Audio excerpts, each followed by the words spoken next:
समाज की आवश्यकता समझते हुए 30 वर्ष पहले प्रयागराज से स्वर्गीय कैप्टन उपेंद्र प्रसाद द्वारा स्थापित और मेरे द्वारा संचालित मासिक पत्रिका चौरसिया टुडे के द्वारा 2017 में पुनः अपने समाज का एकमात्र अंतर्राष्ट्रीय डिजिटल प्लेटफॉर्म chaursiaworldtoday.com की तरफ से चित्तरंजन कुमार का अभिवादन स्वीकार करें।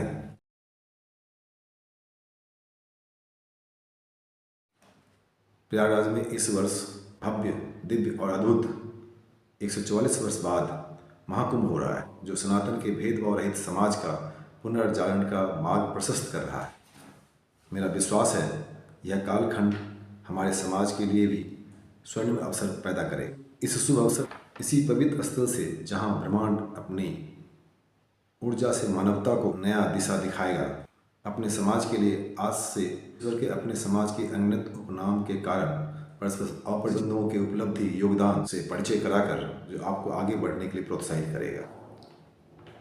मेरे इस प्रयास को हल्के में न लें, इसके लिए बहुत परिश्रम किया गया है।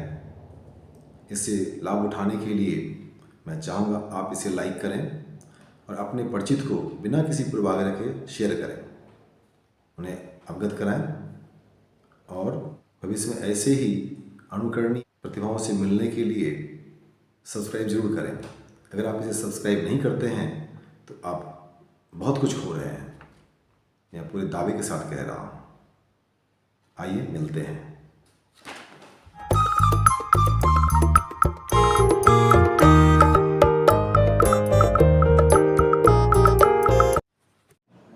हाँ, संजय जी क्या हाल चाल है? बस बढ़िया। आप संजय चौरसिया ना? संजय कुमार चौरसिया। संजय कुमार चौरसिया। तो कुछ आप प्रयागराज से हैं? हम प्रयागराज के ही रहने वाले हैं। अच्छा, कुछ अपने बारे में बताइए कुछ। मेरा नाम संजय कुमार चौरसिया है। मैं पेशे से टैक्स कंसल्टेंट हूँ और इलाहाबाद का ही रहने वाला हूँ। अच्छा।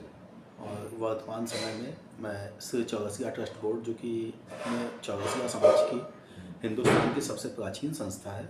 अच्छा, ये हिंदुस्तान की सबसे प्राचीन ट्रस्ट है? हिंदुस्तान का सबसे प्राचीन ट्रस्ट है। अच्छा। Chaurasia trust board. ये पहले चौरसिया बरई महासभा हुआ करता था। अच्छा। बाद में लगभग आज से 72 साल पहले उस समय चौरसिया बरई महासभा होती थी, और जो कि प्रयागराज में पुराना नाम इलाहाबाद है, वहाँ पे पानदरीबा का संचालन करती थी। अच्छा। और वो तो अपना पानदरीबा भी यहाँ पर है? वो अपनी संपत्ति है। पहले चौरसिया बरई महासभा की वो संपत्ति हुआ करती थी। ये पानदरीबा कब बना? पानदरीबा लगभग 140 साल पुरानी। 140? वो भवन लगभग 140 साल पुरानी। अभी 2020 है। हाँ, वहाँ पर बोर्ड लगा हुआ है अभी। एक संगमरमर का बोर्ड भी लगा हुआ है, जो कि लगभग उसके हिसाब से 150 साल पुरानी अधिक इमारत है। वो बनाया किसने था? कब से बना हुआ है ये? लगभग बताता है कि लगभग 150 साल पुरानी। अच्छा। पुराना भवन है। तो उस इलाके में, इसका मतलब हम अपने समाज के लोगों की संख्या थी वहाँ पर? वहाँ पे संख्या थी। और एक समय था, मैं छोटा था, लगभग सन 85-90 तक मुझे अच्छे से याद है कि वहाँ पर लगभग 70 के आसपास जो है 70-80 आड़ाती वहाँ पर बैठ के अपना पान का व्यवसाय करते थे। तो ये कितने आड़ती होंगे अपने समाज के? वर्तमान समय में अपना काम करने वालों की संख्या धीरे धीरे कम होती जा रही है, और आज के तारीख में लगभग वहाँ पर 20 लोग व्यवसाय कर रहे हैं अपने समाज के। उस भवन में सिर्फ अपने समाज के लोगों को ही व्यवसाय करने की इजाज़त है। नहीं तो बहुत पहले, जहाँ तक मुझे याद है, 80s में मैं वहाँ गया था, पानदरीबा गया था, और देखा कम से कम 200-250 बहुत भीड़ थी। वो भीड़ थी। जो आपने 200-250 लोगों की भीड़ देखी है, उसमें व्यवसाय करने वाले लगभग 70-80 के आसपास हुआ करते थे, आढ़ती जिनको कहते हैं। और बाकी जो है पान खरीदने वाले किसान ग्राहक थे। नहीं, ग्राहक होते थे। पूरे शहर से लोग आते हैं। किसान तो सब बंगाल से और पान आता है, खड़गपुर, बंगाल, तमलुक वगैरह से। तो वो तो बाई रोड बाई ट्रेन आता है। मगर वहाँ पे आपने जो 250 की संख्या देखी होगी, तो वो ग्राहकों की संख्या है। नहीं तो आसपास भी तो गांव हैं जहाँ पानी खेती होती थी। हाँ, आसपास गांव है, मगर वो बहुत सीमित संख्या में स्थानीय स्तर पर होता है। जो कि प्रयागराज में जितनी खपत है उसको पूरा नहीं कर सकते। वो बंगाल से ही पान आता है। अच्छा। और जिससे प्रयागराज की जरूरतें पूरी होती हैं। अब पानदरीबा है वहाँ पर, 20-25 लोग इसमें लगे हुए हैं। हाँ, लगभग 20 आड़ती वहाँ पे अपने समाज के जो कि व्यवसाय कर रहे हैं। तो बाकी लोग किसी अन्य व्यवसाय में? बाकी सब भी अन्य व्यवसाय में। हाँ, चूँकि आज युवा पीढ़ी हर माँ बाप चाहता है कि हमारे बच्चे शिक्षित हों, उच्च शिक्षित हों, तो अब वो अपना पैतृक व्यवसाय, परंपरागत व्यवसाय छोड़कर शिक्षा की ओर आ गए। तो शिक्षा में अपने समाज की क्या उपलब्धि है प्रयागराज में? प्रयागराज में 80-90 लोग थे पहले, 20 परिवार बचे हैं। प्रयागराज में मेडिकल कॉलेज है, यहाँ 8 के आसपास मोतीलाल नेहरू मेडिकल कॉलेज, स्वरूप गांधी मेडिकल कॉलेज, जिसमें लगभग 8 के आसपास अपने सरकारी डॉक्टर हैं। अच्छा, हाँ, मोतीलाल नेहरू मेडिकल कॉलेज अपने समाज के 8 डॉक्टर हैं जी। तो प्रोफेसर फैकल्टी होंगे वो जी। डॉक्टर दिलीप चौरसिया जी हैं, दिलीप चौरसिया जी हैं, डॉक्टर अजीत चौरसिया हैं, डॉक्टर अमृता राज हैं, एक अमृता राज जी हैं, हाँ, जो कि हमारे हमारे गायनों की हेड हैं, और हमारे पूर्व ट्रस्ट बोर्ड में ट्रस्टी उपाध्यक्ष हुआ करते थे, पहले थे। डॉक्टर विनोद चौरसिया उनकी बहू हैं, और उनके बेटे भी डॉक्टर थे सरकारी, डॉक्टर मनीष चौरसिया, जो कि अब हमारे बीच नहीं रहे। तो अभी डॉक्टर्स काफ़ी हैं अपने यहाँ। उसके अलावा काफ़ी संख्या में अन्य अधिकारी हैं अन्य विभागों में, जिसमें आबकारी विभाग में इंस्पेक्टर के पद पर शांति चौरसिया जी भी हैं, कार्यरत हैं। उसके अलावा जीएसटी विभाग में भी हरिराम चौरसिया जी इलाहाबाद में तैनात थे, उसके बाद अभी उनका ट्रांसफ़र हो गया है मिर्ज़ापुर जिले में। तो इस तरह से अभी हमारे यहाँ हर विभाग में कुछ ना कुछ समाज के लोग हैं, अपने समाज के लोग हैं, और ये समाज की उन्नति का एक अच्छा संकेत दिख रहा है। ये अपने समाज की कितनी संख्या होगी पूरे प्रयागराज डिस्ट्रिक्ट में? प्रयागराज में लगभग 25 से 30 हज़ार की संख्या शहर में है, और अगर ग्रामीण इलाकों को भी जोड़ दिया जाए तो वो लगभग 75,000 के आसपास की संख्या अपनी टोटल प्रयागराज डिस्ट्रिक्ट में ग्रामीण क्षेत्रों को लेकर लगभग 75। गांव में जैसे फूलपुर तहसील है, वहाँ 2 गांव हैं पूरी तरह से चौरसिया लोग हैं वहाँ पर। गांव नाम क्या है? चिलौड़ा शायद है, चिलौड़ा है, चिलौड़ा एक जगह है। इसी प्रकार कौशाम्बी जिले में डाही एक जगह है। डाही तो प्रयागराज जिले में नहीं, अब कौशाम्बी आ गया। पहले प्रयागराज ही था, अभी डाही कौशाम्बी में वहाँ बहुत बड़ी संख्या है। इसी प्रकार हंडिया में 2 गांव हैं जहाँ की केवल सिर्फ और सिर्फ चौरसिया समाज के लोग ही रहते हैं। तो इस प्रकार ग्रामीण क्षेत्रों में भी बहुत संख्या। बस समस्या एक है कि अभी तक हम लोग संगठित नहीं थे, और पिछले 2-3 वर्षों में मैंने एक बदलाव देखा है, जो कि कुछ अपने समाज के समाज सेवक हैं, जिन्होंने अपने अथक प्रयास से समाज को एकजुट करने का कार्य किया। आपने कैसे कहा कि अभी तक संगठित नहीं थे? संगठित इसलिए नहीं थे, मैं आपको बताऊं कि मेरा खुद का व्यक्तिगत अनुभव है, नाम नहीं लूँगा, क्योंकि मगर किसी विभाग में मैं गया, वहाँ पहले की बात है, लगभग आज से 14-15 साल पहले की बात है। उन्हें पता था कि मैं चौरसिया हूँ, उसके बावजूद मेरा कार्य नहीं हुआ था। वर्तमान समय में कुछ हमारे समाज सेवी हैं, युवा समाज सेवी भी हैं, जिसमें उनके प्रयासों से एक नई चेतना का उदय हुआ। एक दूसरे को सहयोग की भावना है। और वर्तमान समय में अगर किसी भी चौरसिया कर्मचारी अधिकारी के पास आप जाते हैं और अपना परिचय देते हैं, तो मैं दावे के साथ कहता हूं कि 100% आपका काम होगा, और यही आज समाज की उन्नति का कारण है। नहीं तो ये बताइए कि ऐसे कौन से समाज सेवी आपके प्रयास में कितने लोग हैं समाज सेवी जिससे आप कैसे एक्टिव हैं? वो देखिए, प्रथम नाम तो मैं सबसे पहले आपका चितरंजन जी, मेरा तो छोड़िए, क्योंकि आपने एकदम साइलेंटली काम किया है समाज को जगाने का, और पूरे हिंदुस्तान में आपने सबको जोड़ा है। चलिए, वो तो मैं प्रत्यक्ष रूप से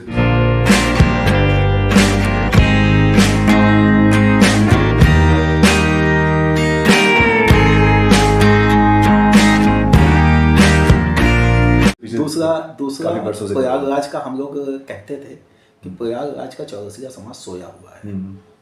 इसको जगाने का अगर एक शख्स ने काम किया जगाने का, तो वो भोला चौरसिया। मैं उनको जब भोला चौरसिया जब मुझे पहली बार मिले थे, 2-3 मुलाकात हुई, तो मैंने भोला जी, आपने अपने समाज में मोदी जी हो आप, तो बेचारे बड़े भोला चौरसिया जी ने इलाहाबाद के चौरसिया समाज को पूरी तरह से जगाया, घर जाकर के जगाना, इनिशिएटिव लेना, और वो प्रयागराज के रहने वाले नहीं है, मूल निवासी वो यहाँ के नहीं है, कुशीनगर के हैं, मगर जितना परिचय उनका है प्रयागराज में किसी का नहीं है। बोला प्रतिभा बातों के धनी है, हाँ, है कि नहीं? उसके कर्मठ बाद व्यक्ति, हाँ, उसके बाद जमीन से जुड़े हुए हैं, जमीन से जुड़े हाँ, हैं और हर तरह से मदद करने को तैयार रहते हैं, है ना? उसके बाद एक नया नाम अभी है, हाई कोर्ट में प्रैक्टिस करते हैं, मेजा के रहने वाले अधिवक्ता आशीष चौरसिया। अरे वो डायनामिक पर्सन है बहुत। अरे परसों नरसों में बातचीत हो रही थी, तो एक बिहार के औरंगाबाद जिला का जगतानंद है, हाँ, उनको कोट किया, chorsiaworldtoday.com के द्वारा संपर्क उनका हुआ था, उन्होंने पूरा उनको हेल्प किया। और आशीष जी तो क्या बताओ नहीं, वही वर्तमान समय में आशीष चौरसिया से ज्यादा एक्टिव अपने समाज में कोई दूसरा नहीं है। वो यहाँ कहाँ रहते हैं बताइए, कहाँ के रहने वो वाले हैं? वो प्रयागराज जगह में ही रहते हैं, मेजा रोड यहाँ से शहर से लगभग 40 किलोमीटर दूर आते हैं भाई, और वो प्रतिदिन इलाहाबाद आना है। और अभी आप छोटा सा एक काम भी अगर उनको कह दीजिए तो वो 40 किलोमीटर दूर से आके आपका काम करवाएंगे। वो हाईली अप्रिसिएबल है कि नहीं, और समाज उनका बहुत ऋणी रहेगा। वो व्यक्ति जो है, अच्छा एक और हैं विकास चौरसिया जी हैं जी, कटरा से मैं देखता हूँ, उन्होंने कुछ ऑर्गेनाइज करवाया था, कुछ करवाते चले आ रहे हैं। हाँ, और इसके अलावा एक नाम मैं और लेना चाहूँगा, वो है मिलन चौरसिया। मिलन जी, हाँ, मिलन वो तो ऐसी जगह बैठे हैं जहाँ के पूरे इलाहाबाद के कहीं न कहीं सब आएंगे। हाई कोर्ट में गेट नंबर 4 के सामने उनका अपना रेस्टोरेंट है और इतने मिलनसार और सबके, उनका नाम भी जैसे वैसे मिलनसार है, जिस प्रकार से नाम है उनके पिताजी से मेरा परिचय था, उसी प्रकार वो मिलनसार है, मदद करते हैं। मिलन के पास आप किसी भी काम से ये जाइए, वो अपने दुकान में बैठे बैठे आपका पूरे जगह में कहीं भी कोई काम हो आपका बैठे बैठे करवा देंगे। अच्छा ये बताइए, पुराने लोगों में बताइए, जो पुराने जो ऋषि मुनि हैं अपने समाज के, वर्तमान में जो है। देखिए वर्तमान में तो अभी मैं सबसे पहले तो मैं चौरसिया ट्रस्ट बोर्ड की ही बात करूँगा, क्योंकि वो प्रयागराज की नहीं वरन अपने पूरे हिंदुस्तान में सबसे प्राचीन संस्था है। तो और चौरसिया ट्रस्ट बोर्ड का अपना पानदरीबा है, उसके अलावा एक धर्मशाला भी संचालित किया जा रहा है। जब धर्मशाला की ज़मीन खरीदने की बात आई तो चौक में पान की दुकान लगाते हैं स्वर्गीय सच्चिदानंद चौरसिया जी, उस समय जीवित थे, सच्चिदानंद चौरसिया जी। और उन्होंने तुरंत जो है, जब ये हुआ कि पैसे की व्यवस्था कैसे होगी, तो उन्होंने तुरंत 1,51,000 रुपये उन्होंने कहा मेरी तरफ से, और उन्होंने दिया भी तुरंत। किस समय की बात है वो? ये है सन 96 की बात। अच्छा, सन 96 में उन्होंने तुरंत जो है 1,51,000 रुपये दिया, बाद में भी और पैसे दिए, मगर उससे समाज को एक संदेश गया कि नहीं, ये पैसे की व्यवस्था हम कर सकते हैं। ये धर्मशाला कब बना? धर्मशाला 1998 में बन के कंप्लीट हुआ। और इसके बाद मैं 2 नाम और लेना चाहूँगा। हमारे चौरसिया ट्रस्ट बोर्ड के अध्यक्ष भी रह चुके स्वर्गीय केदारनाथ चौरसिया जी। जब धर्मशाला की जमीन का पैसा तो दे दिया गया, किंतु रजिस्ट्री कराने के लिए पैसा नहीं था, तो उन्होंने कहा कि ऐसा है कि रजिस्ट्री का पैसा 4.5 लाख रुपए खर्च होगा, जो कि मैं आपको संस्था को एज ए ऋण देता हूँ, जब संस्था के पास पैसा होगा तो मुझे वापस कर देंगे। उन्होंने 4.5 लाख रुपए ट्रस्ट बोर्ड को दिया। बाद में उन्होंने 2017 में ट्रस्ट बोर्ड की मीटिंग के दौरान ही ये कहा कि मैंने जो 4.5 लाख रुपए का ऋण दिया था संस्था को, वो मुझे वापस नहीं चाहिए, मैं संस्था को दान दे दूंगा। तो इस प्रकार के हमारे ट्रस्टी लोग रहे जिन्होंने तन मन और धन से पूरी तरह से सहयोग, सम्मान के पात्र हैं। हाँ, और तीसरा नाम मैं विशेष तौर पर लेना चाहूँगा, हमारे ट्रस्ट बोर्ड के पूर्व कोषाध्यक्ष स्वर्गीय अनिल कुमार चौरसिया सम्मेलन का। अनिल कुमार चौरसिया जी जो सम्मेलन हिंदी साहित्य सम्मेलन में नौकरी करते थे और अपने ट्रस्ट बोर्ड के कोषाध्यक्ष भी। मेरा उनसे परिचय था, नहीं रहे वो नहीं, अब नहीं है। 2019 में उनकी मृत्यु हुई, 2018 में। और उनका विशेष प्रभाव रहा मेरे जीवन पर, मुझको आज यहाँ तक पहुँचाने में, समाज सेवा के क्षेत्र में उनका बहुत योगदान रहा।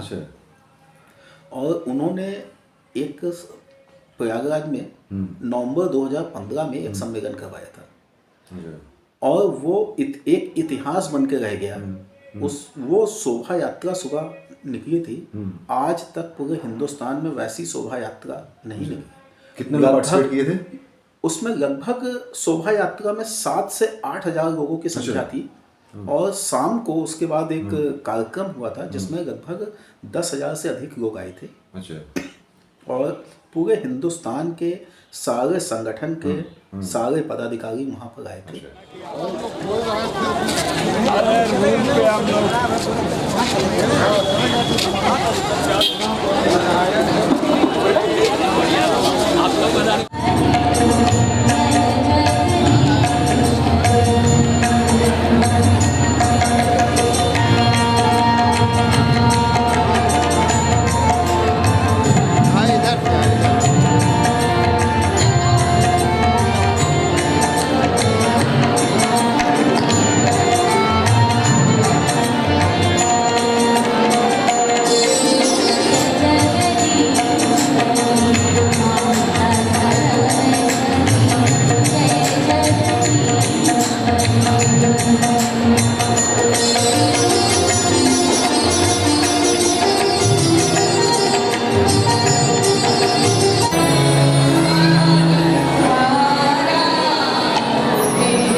दुनिया के आंगन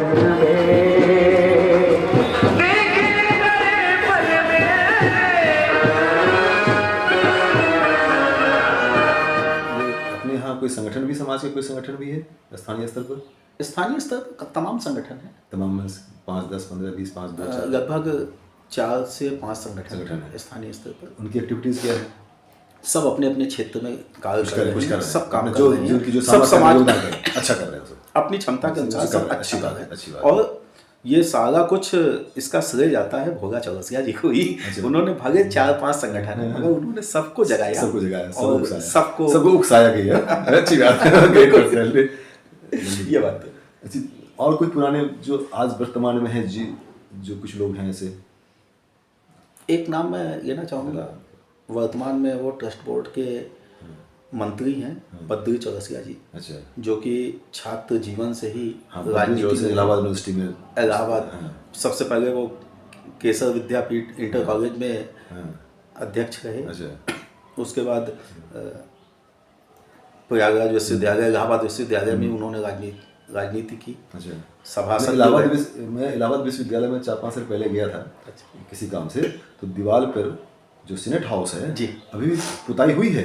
तभी बद्री चौरसिया दिख रहा है वहाँ पर। वो चौरसिया समाज का नाम कभी हिट नहीं नहीं, वो सकता। अभी पुताई होने के बावजूद ना बद्री चौरसिया दिख रहा है वहाँ पर से, पेंट के पीछे बैकग्राउंड में, यानी कि मैं 15-20 साल हो चुका है, 25 साल। ये आखिरी चुनाव इन्होंने 89 में लड़ा था। हाँ, तो अभी बोर्ड पे दिख रहा है वो हल्का से पुता 35 साल पहले दीवार में रिफ्लेक्ट होकर दिखता है वो चीज़, है ना। अच्छा, तो बद्री चौरसिया जी हैं। हाँ, बद्री चौरसिया। अभी आजकल क्या कर रहे हैं वो? अभी स्वास्थ्य उनका बहुत अच्छा नहीं है, इसलिए ज़्यादा एक्टिव नहीं सुना है कि वो चंद्रशेखर जी के बहुत करीब थे वो। जब चंद्रशेखर जी प्रयागराज जाते थे इलाहाबाद, तो हमारे पूर्व मुख्यमंत्री जो थे, हाँ, प्रधानमंत्री, तो बिना बद्री चौरसिया के वो कहीं एक कदम आगे नहीं बढ़ते थे। समाज को ही पता होगा समाज को उस जमाने में। हाँ, समाज ने कोई फायदा उठाया इससे? नहीं, क्यों नहीं उठाया? बद्री चौरसिया को मैं नेता नहीं मानता। आप मत कहिए। इसलिए नेता नहीं मानता, वजह क्या है कि बहुत ही ईमानदार है, ईमानदार आदमी, हाँ, ये बहुत सही, ईमानदार बहुत है। निहायत ईमानदार है। इसलिए मैं उनको नेता नहीं मानता। ईमानदार। और मैं हमेशा उनसे कहता हूँ कि बद्री भाई, अगर आप अपना स्वभाव थोड़ा बदल देते तो शायद आप कहीं और होते। उनके बारे में मैं बताऊँ आपको कि आज प्रयागराज में राकेश धर त्रिपाठी एक नाम है। राकेश धर त्रिपाठी को सबसे पहले विधानसभा का टिकट देने वाले बद्री चौरसिया थे। अच्छा, उस समय ये जनता दल के जिला अध्यक्ष हुआ करते थे। तो बद्री चौरसिया जी छात्र जीवन से ही राजनीति कर रहे थे, चंद्रशेखर जी के बहुत करीब थे। विश्वनाथ प्रताप सिंह जी जब इलाहाबाद में 1988 में चुनाव लड़े थे राजीव गांधी मंत्रिमंडल से इस्तीफा देने के बाद, तो बद्री चौरसिया जी की स्कूटर पे पीछे बैठ के चुनाव प्रचार करते थे। अच्छा, विश्वनाथ प्रताप सिंह जी। विश्वनाथ प्रताप सिंह, जबकि वो पूर्व में उत्तर प्रदेश के मुख्यमंत्री भी रह चुके थे और राजीव गांधी मंत्रिमंडल में कद्दावर मंत्री थे।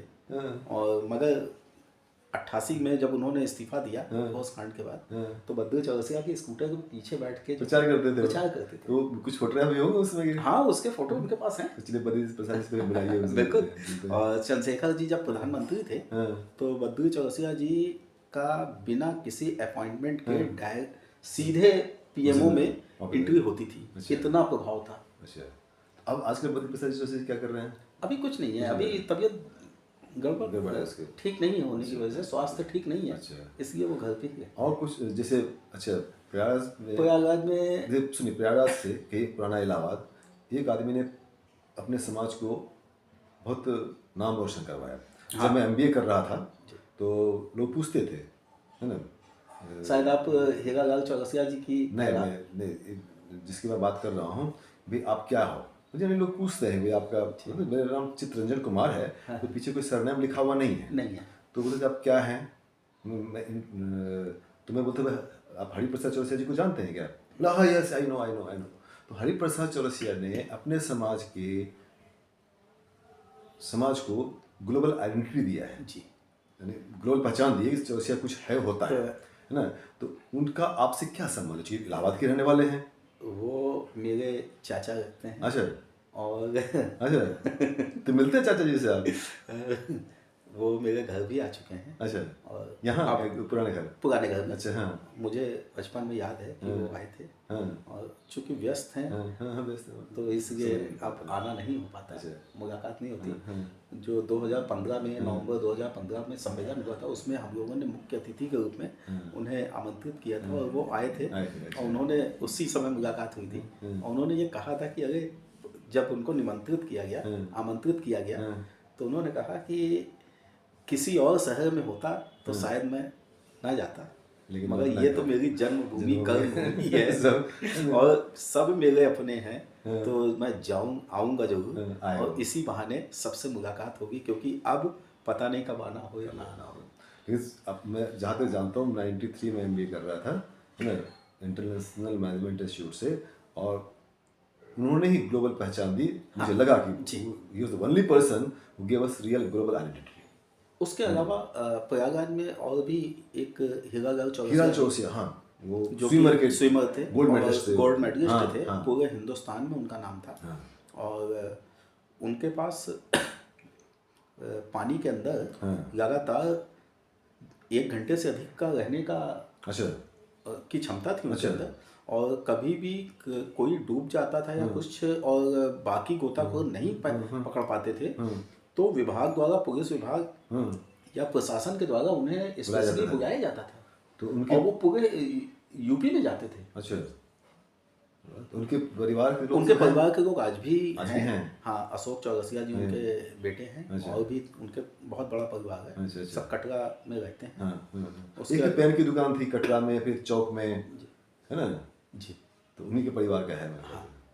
उसके अलावा एक नाम और मैं लेना चाहूँगा प्रयागराज में, हमारे एक बुजुर्ग हैं लल्लू सजीवन चौरसिया। कल को हाँ, शेर लगते हैं भाई, आज भी वो शेर लगते हैं। उनकी लंबाई देखिए, पर्सनैलिटी देखिए, और उनका फोटो मैंने देखा था, वो एक डायनामिक पर्सन है। अरे उनके पहलवान थे वो।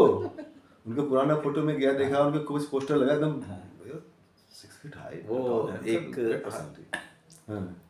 एक सफल व्यवसायी भी हैं और आज उनकी विरासत को उनके बेटे अच्छे से बढ़ा रहे हैं। और सिविल लाइंस जो कि सबसे प्राइम लोकेशन है, वहाँ पर पेट्रोल पंप भी है, दवा की भी दुकान है, होलसेल भी है, ज्वेलरी का भी बिजनेस खोल रखा है, और तमाम व्यवसाय। अपने समाज के कितने व्यवसायी यहाँ पर होंगे जो विभिन्न व्यवसाय में लगे हुए हैं? ज़्यादातर व्यवसायी हैं। छूट गया तुम हो गया।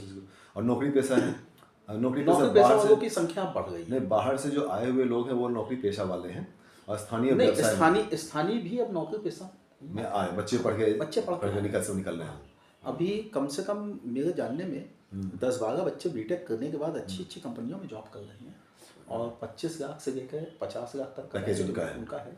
अरे आपको तो यहाँ एयरपोर्ट रास्ते पे एक चौरसिया इलेक्ट्रॉनिक्स भी है। हाँ भाई, वो उस रोड पे पूरा एक मात्र चौरसिया इलेक्ट्रॉनिक बहुत बड़ा सा है, बहुत बड़ी, पूरा नाम रोशन कर रखा है धूमनगंज क्षेत्र में। पूरा किसी से पूछो चौरसिया इलेक्ट्रॉनिक, चौरसिया इलेक्ट्रॉनिक्स। अच्छा, अब एक खुशी भी होती है। अरे लोग बोलते हैं, अरे उनका लड़का बड़ा अच्छा है, बड़ा व्यवहारिक कुशल है। फीडबैक लेता हूँ ना, यानी कि सिविल लाइन से चलिए, इधर बनौरी तक जाइए, किसी बाहरी आदमी टीवी खरीदना है, फ्रिज खरीदना है, कुछ खरीदना है, सत्यप्रकाश चौरसिया जी है, तो बोलते चौरसिया इलेक्ट्रॉनिक चलिए भाई, है ना। तो ये गर्व वाली बात है, अच्छा लगता है ना, ये बात है। सत्यप्रकाश चौरसिया जी, वो काफी सोशल आदमी है। हाँ, और समाज के लिए क्या कुछ कहना चाहेंगे? समाज, पहले तो मैं मुझे लगता था कि हाँ, एक दूसरे में सहयोग की भावना नहीं है, जैसा कि मैंने पहले भी आपको बताया था। पहले नहीं था, मगर अब विगत 4-5 वर्षों में जो बदलाव आया है वो एक सुखद 5 साल मत के 10 साल गई है। मेरा अपना अनुभव रहा है, मैं बताता हूँ। 30 साल पहले 94 की बात, जब मैं चौरसिया टुडे पत्रिका में पब्लिश बल्कि कह सकते हैं 2015 कार्यक्रम के बाद में, उस समय भी एक चौरसिया जी थे, कोठा पारचा में पेपर का काम करते थे। संगम चौरसिया जी की बात मुझे याद नहीं आ रहा, पेपर का काम करते थे, वो हमें पेपर देते थे, मैं उसे देता था ना। तो नहीं, तो आप किसी और की बात कर सकते। अच्छी दुकान थी, अब वो सब मुझे याद नहीं आ रहा, तो पेपर मैं उन्हीं से देता था और हम मुझे हेल्प करते थे। अच्छा। तो जहाँ तक मुझे समझ में आ रहा, कुछ हेल्प होता था, लेकिन कुछ जो लोग थे भी नहीं ना, जरूरत नहीं पड़ती थी, उस स्तर पर नहीं था। अभी मैं आपको बताऊं कि चौरसिया अधिकारी कर्मचारी एक ग्रुप है व्हाट्सएप का। अभी कुछ दिन पहले पुलिस विभाग में भर्ती की लगभग 65,000 वैकेंसी आई थी, जिसकी परीक्षा आयोजित की गई, बाद में वो परीक्षा रद्द कर देनी पड़ी। उस परीक्षा के बारे में मैं बताऊं आपको कि व्हाट्सएप ग्रुप में जो अधिकारी कर्मचारी व्हाट्सएप ग्रुप है, आशीष चौरसिया जी द्वारा बनाया गया, उसमें मुझे पूरे उत्तर प्रदेश के सरकारी अधिकारी कर्मचारी सम्मिलित हैं, और सबने लगभग मैसेज डाला। किसी ने कहा कि मैं लखनऊ में फला क्षेत्र में रहता हूँ, रुकने की जगह तो रुक सकते, मेरे पास 5 लोगों के रहने खाने की व्यवस्था है। कोई भी 5 लोग आके हमारे यहाँ निःशुल्क रह सकते हैं। किसी ने लिखा, तो उसके बाद उसी तरह से तमाम तरह के मैसेज आए, सभी जगह से मैसेज आए। प्रयागराज में मिलन ने तुरंत हाईकोर्ट के सामने अपना रेस्टोरेंट है, श्याम रेस्टोरेंट के नाम से, मिलन चौरसिया ने भी मैसेज डाला कि भैया 4-5 लोगों की व्यवस्था मेरे पास भी है, आप आइए। नैनी के एक साहब थे, उन्होंने लिखा। तो इस तरह से एक दूसरे के सहयोग की जो भावना है, और वर्तमान अभी भी किसी से बात कीजिए तो जो अपनत्व महसूस होता है वो काबिल तारीफ। ऐसा क्यों हुआ? क्योंकि उनको उसकी जरूरत महसूस हो रही है। उनको पहले ऐसा नहीं था कि हम वही मैं कह रहा हूं कि लगभग 8-9 साल 10 साल पहले वो थे नहीं वहाँ पर, उनको जरूरत महसूस नहीं होती थी। वो जनाबाई खुश हैं, वो नहीं थे या जो थे हाँ। वो सहयोग नहीं करते थे। उनको सहयोग मिलता नहीं था, तो सहयोग दे नहीं पाते इसलिए थे, वो दे नहीं पाते। नहीं करते थे। मैं जाता था, मैं बंगाल, आपको महाराष्ट्र 94 की बता रहा हूँ, आपका महाराजगंज, बिहार का बॉर्डर, सब जगह मैं घूम चुका हूँ। मैं जाता था तो लोग मुंह फेर लेते थे। हाँ। पत्रिका, अरे कौन पढ़ेगा इसको, कौन देखेगा इसको। मैगजीन में मैं पोस्ट कार्ड डाल के भेजता था लोगों को, जवाब मेरे पास नहीं आते थे। वो पोस्ट कार्ड जो है वो किसी और रिश्तेदार को पत्र भेजा करते थे, है ना। तो उसमें लोगों को उसकी जरूरत नहीं थी। आज जब वो अन्य समाज में जाते हैं, देखते हैं कि अरे समाज तो अपने आप को एक दूसरे को हेल्प कर रहा है, उनको महसूस हमें भी करना चाहिए, आने वाली पीढ़ी ये करेगी। मैं आपको बताता हूँ, इलाहाबाद में ही एक लड़का था, लड़का नहीं बहुत बड़ा अधिकारी बन चुका है, अच्छा। है ना। तो हम चौरसिया टुडे के साथ मैंने परिचय उससे हुआ था। तो बोला कि मुझे मकान किराए पे चाहिए, एक्स आदमी का मकान है, किराए पे तो बात कर दीजिए, कुछ किराया कम हो जाएगा। उसको 300-400 किराया होता था। अच्छा। मैं उनसे जाके फ़ोन तो उसमें होता है, पर्सनली मैं इधर गया तो मैंने बोला ऐसी बात, एक बच्चा है देख लीजिए। तो बोले साहब मेरा तो रोजी रोटी ये है मकान किराया उठाने का। बोले 50 रुपये कम कर दीजिए। बोला कैसे होगा, मैं कैसे रहूँगा। उन्होंने उससे किराया कम नहीं किया। अच्छा। आज वो लड़का जो है, मैं बताऊँ, नाम नहीं बताऊँगा, पद नहीं बताऊँ, बहुत बड़ा अधिकारी है। तो मैं बोला साहब याद है सर आपको, हम लोग क्या किए थे, समाज के लोग 50 रुपये नहीं छोड़ते हैं स्टूडेंट के लिए, इलाहाबाद जैसी जगह है और छात्र को एक सुविधा किसी ने नहीं दी वहाँ पर से, और वही लोग जब हम बन जाते हैं तो माला पहनाने आते है ना। तो मैं ऐसा था, मैं वैसा था।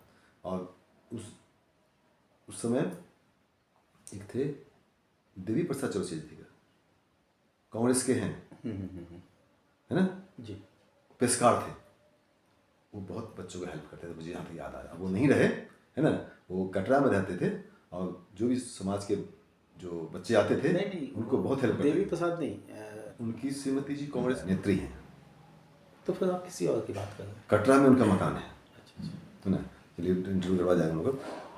एक और उपलब्धि आपकी है, आप इसके हनुमत संघ समिति के प्रयास महाकुंभ में 25 फरवरी को होने वाले बृहद सनातन संसद के कुछ हैं भी आप, क्या हैं? हाँ, इसमें ऑर्गेनाइजिंग कमेटी में अच्छा। मैं एक सदस्य हूँ। अच्छा, ऑर्गेनाइजिंग कमेटी में आप हैं। जी। ये तो बहुत बड़ी ये योगदान कह लीजिए, उपलब्धि कह लीजिए। उपलब्धि तो नहीं है योगदान और कहिए। योगदान भी नहीं है। हाँ। देखिए, आज हमारा एक कर्तव्य है अपने सनातन के रक्षा के लिए हम लोग जो भी कर सकते हैं वो हमारा दायित्व भी है और जिम्मेदारी भी है। तो 25 फरवरी 2024 में एक संस्था हनुमत संघ की स्थापना की गई थी और जो कि क्षेत्र में सभी सनातनियों को जागृत करने के लिए है, पूरे शहर में और शहर के पूरे भारतवर्ष के पूरे लिए। भारतवर्ष में। अभी तो फिलहाल हम लोग शहर में ही काम कर रहे हैं और इसकी पहली वर्षगांठ 25 फरवरी 2025 को होगी। उसके उपलक्ष्य में एक बृहद सनातन संसद का आयोजन किया गया है प्रयागराज के महाकुंभ क्षेत्र में 25 फरवरी को प्रशासन पंडाल में, और जिसमें अनेक गणमान्य अतिथियों, तमाम साधु सन्यासियों कश्मीर फाइल्स के शंकराचार्य है ना आमंत्रित किया गया है। जिसमें मुख्य रूप से अखाड़ा परिषद के अध्यक्ष रविंद्र पुरी जी,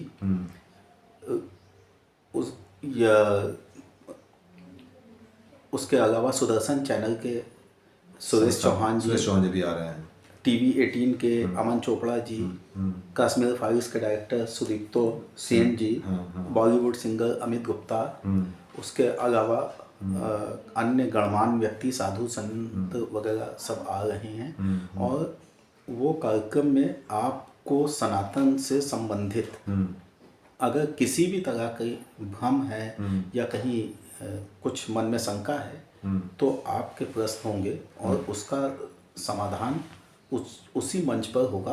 आपको उससे संबंधित जानकारी दी जाएगी। इसमें सभी का कर्तव्य है, हम सबका, कि ज़्यादा से ज़्यादा लोगों को एकत्रित करो। वैसे चितरंजन जी, आप भी तो सलाहकार समिति में प्रमुख सदस्य हैं और आपका भी जितना दायित्व मेरा है उससे ज़्यादा दायित्व तो आप ऑर्गेनाइजिंग कमेटी है, पूरे भारतवर्ष में ऑर्गेनाइज करना, आपको अपने समाज के अधिकतर लोगों को जोड़ना है, सनातन के बारे में आत्मविश्वास बढ़ाना है कि हम सनातन के अभिन्न अंग हैं और हम किस वर्ण से हैं।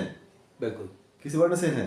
ब्राह्मण वर्ण। हाँ, तो हम उससे कम नहीं हैं। उससे कम नहीं, आप उससे कम नहीं हैं। हमने कभी अपने आप आपका को इस लिस्ट में ऊपर नाम देखा है मैंने, तो आपकी क्षमता, योग्यता, काबिलियत समझ के आप यहाँ पर है ना। तो ऑर्गेनाइजिंग कमेटी में सब है, भगवान का आशीर्वाद है। आशीर्वाद है, तो आप जहाँ हैं वहाँ होना चाहिए। वैसे आप भी तो सलाहकार परिषद में हैं और आपकी सलाह से ही मुझे आगे बढ़ना है। अच्छे में मेरा नाम चित्तरंजन भारतवंशी हूँ मैं, बिल्कुल। है देखिए, भारत की उद्देश्य बात से- करता हूँ, है ना, मैं भारत की बात करता हूँ, है ना, मेरी विचारधारा कुछ और है। बिल्कुल। अच्छा, ये बताइए कि हम लोग का जो है एक बहुत इम्पोर्टेंट प्रश्न मैं आपसे पूछ रहा हूँ जी। कि हम हिंदू हैं। जी। अच्छा, हिंदू में 4 वर्ण हैं, हम किस वर्ण में आते हैं? देखिए, वर्ण तो 4 है, ब्राह्मण, क्षत्रिय, वैश्य, शूद्र। और ये वर्ण जो है कर्म के आधार पर बांटा गया था। ये हम आप कहते हैं जी। लेकिन ये चलता चला रहा है, सैकड़ों वर्षों से ये भेदभाव जो है ये चलता चला रहा है। उसमें हमें सनातन धर्म में है, हिंदू में हाँ, है, तो इसके साथ हमें जीना पड़ेगा। इसके साथ जीना पड़ेगा। तो मैं अपना नजरिया आपको इस पर मैं आपसे पूछना स्पष्ट कर दूं कि आप अपने आप को क्या किस वर्ण में समझते हम हैं? लोग अपने आप को ब्राह्मण वर्ण में समझते हैं। किस आधार पर समझते हैं? देखिए, हमारे कुल देवता नाग देवता हैं। हम लोग 84 महाराज की संतान हैं। और पान जो है वो ब्रह्मा जी की नाभि से उत्पन्न हुआ। अच्छा। हम लोग उसकी खेती करते हैं, जो कि सारे जितने भी देवता हैं उनको चढ़ाया जाता है। नहीं तो अन्य ब्राह्मण जो है क्या वो ये काम करते हैं? नहीं। क्या वो, तो जब वो, तो फिर हम ब्राह्मण कैसे बन सकते हैं? हम आपको बताते हैं, हम आपको स्पष्ट करते हैं कि प्राचीन काल में जब ब्राह्मण किसी जो कर्मकांडी थे वो किसी के हाथ का खाना नहीं खाते थे। अच्छा।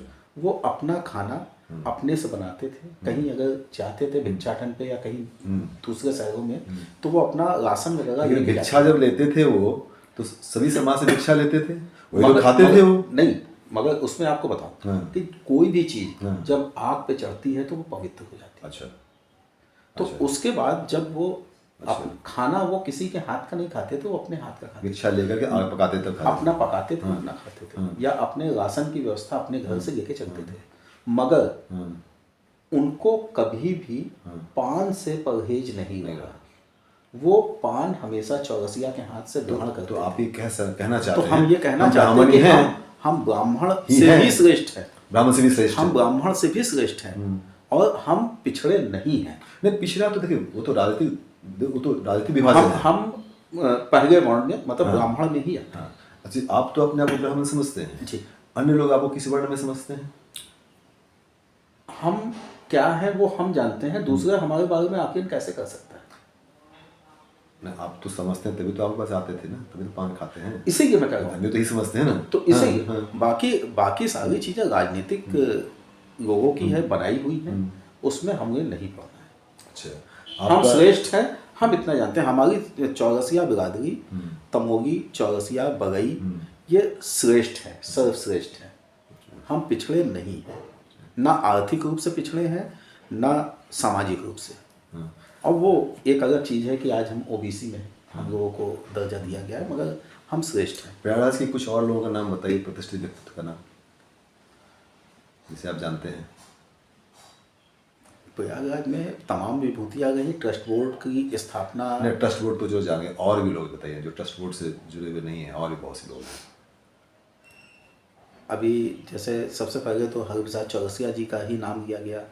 उसके बाद तैराक हीरालाल चौरसिया जी। उसके अलावा कुछ पूर्व अधिकारी भी रहे चौरसिया समाज के, अच्छा। जो कि प्रयागराज के ही रहने वाले थे, यहीं पे जन्म लिए थे। आज नहीं है वो। और सबने। अच्छा, आपके परिवार में कौन कौन है? हमारे परिवार में अभी मैं हूँ, मेरी पत्नी है, बेटी है, माँ है मेरी। ससुराल कहाँ आपकी है? ससुराल दिल्ली में है। दिल्ली? अच्छा, तो लोग दिल्ली के रहने वाले कहीं और? नहीं, बनारस के रहने बनारस वाले, वाले। व्यवसाय के सिलसिले में अच्छा। दिल्ली गए थे। क्या नाम है उनका ससुराल का? संतोष कुमार चौरसिया। अच्छा, ग्रेट। और समाज सेवा के क्षेत्र में मैं 2 नाम और आपको देना चाहता हूँ। पहला नाम तो मैं लूँगा नागबेल पत्रिका के संपादक और चमन जी, हाँ। शिव कुमार चमन जी। चमन जी, हाँ। दूसरा हनुमान प्रसाद जी का। हमारे पास हनुमान प्रसाद चौरसिया जी, जो कि आज मुझे लगता है शायद 85 वर्ष 85 वर्ष के हो चुके हैं। 85 वर्ष की उम्र है। और इस उम्र में भी वो पूरे हिंदुस्तान का भ्रमण करते रहते हैं और अपने क्षमता के हिसाब से अपने दम पर वो पूरी पत्रिका का संचालन करते हैं। अब पिछले 50 वर्ष से निकाल रहे हैं, लगातार निकाल रहे हैं। लगातार निकाल रहे हैं। दूसरा, राष्ट्रीय स्तर पर मैं बहुत प्रभावित हूँ रमेश लखुलाल जी से। अच्छा, रमेश लखुलाल जी जी। उनका क्या योगदान है?